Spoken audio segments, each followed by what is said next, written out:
Good day to everyone. I am Maclean de la Cruz, a tour presenter from ABC Travel and Tours in Tbis, Cavite. It is my honor to present to you. Tara, Cavite tayo. With this presentation, I look forward that local and foreign guests will visit Cavite. What is Cavite known for? It is known for its rich culture and history. The province of Cavite is recognized as one of the fastest growing areas in the Philippines. It is home not just to agricultural lands, industrial zones, heritage spots, and business parks, but also residential and other real estate development. Known as the history capital of the Philippines, it is also called the land of the brave. Caviteños played an important role in the Philippines, sovereignty by resisting the Spaniards and other colonizers to overtake the country, as it represents one of the sun's rays in the Philippine flag. Cavite is part of Region 4A or the Southern Tagalog region. It is bordered by Metro Manila in the north, Laguna in the east, Batangas in the south, and by South China Sea on the west. You can visit Cavite's 23 municipalities and cities, which are divided into 7 lowland and upland districts by private and public transportation. If you are coming from Manila, it will take around 1.5 hours to reach lowland areas of Cavite and an additional hour to reach the upland areas depending on the traffic situation. One uniquely Caviteño it is Tbis, which can carry the local and visitors alike in all major destinations within the province. The Tbis is a unique mode of transportation in the province of Cavite. As a pure Caviteño, these colorful buses have become part of our daily lives. Tbis are more like a merge between the iconic jeepney and the mass transit buses. At this point, allow me to show you what are some of the things you can explore in Cavite, like famous historical and cultural spots, local foods, festivals, and arts and crafts. For those who love history, Cavite offers the Corridor Island. Corridor is much nearer geographical and historically to Maribeles, Bataan. It belongs to Cavite, being under the territorial jurisdiction and administrative management of Cavite City. A day tour of Corridor guides visitors through the features that made this island a formidable defense bastions.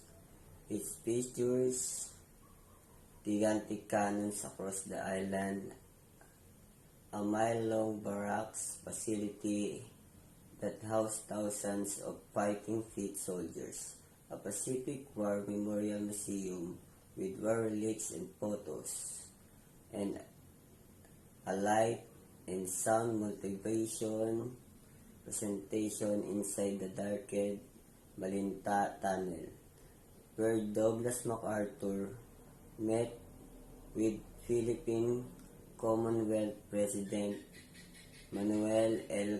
Quezon, and from where they made their historic escape as Japanese forces invaded. Next stop is the Aguinaldo Shrine in Cavite.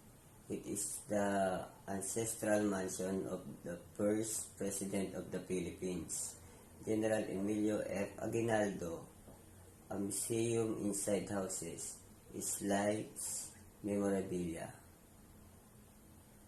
known as the House of History.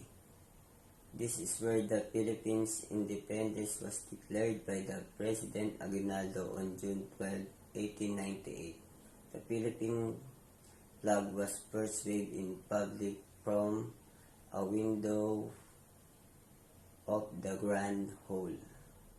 The Bonifacio Trial House in Maragondon, Cavite will walk you through Andres Bonifacio's court ordeal in the hands of Aguinaldo's men. A shrine in Mountain Nagpatong, also in Maragondon, showcases the place where Bonifacio and his brother were murdered. After going through Cavite's contribution to the Philippine history, let me share with you Lasa ng Republika, a culinary experience that is uniquely Caviteño, known as Magdiwang breakfast. A typical Caviteño breakfast can consist of salsa, tapa, tinapang salinas, tortang itlog with purong mustasa, sibuyas at kamatis, tableya, chocolate from Alfonso Cavite, and fruits from Amadeo Cavite. Cafe Amadeo's Fahim's blend can substitute the hot chocolate.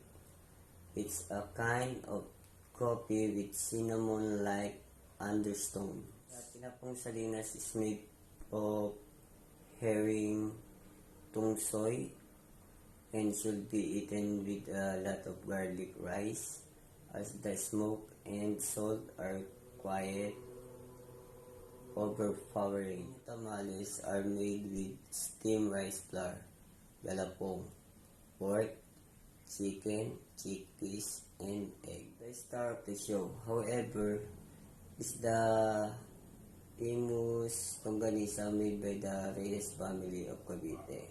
The flavors are well balanced and not too heavy on the garlic, making way for the other ingredients. These tasty sausages are all natural and contain no preservatives or nitrates.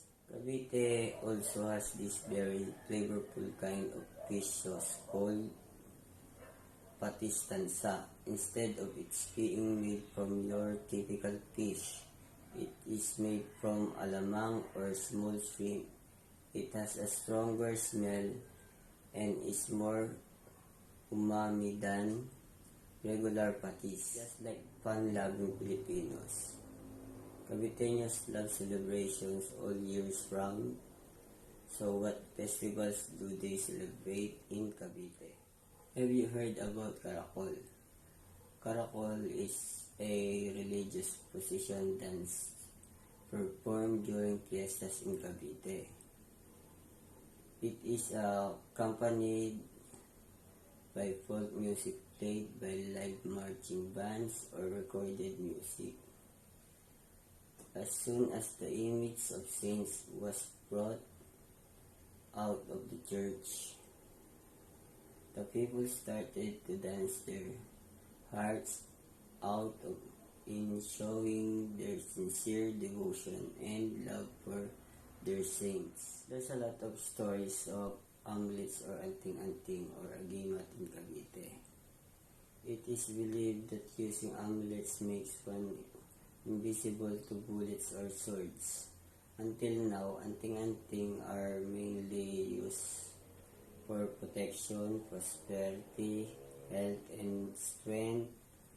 Also, anting-anting's amulets cultures has now evolved in terms of perceptions, trade, and purpose. The practice live on and still figures heavily in the daily lives of Caviteños. So when you are in Cavite, remember why Caviteños claim that they are the bravest of them all.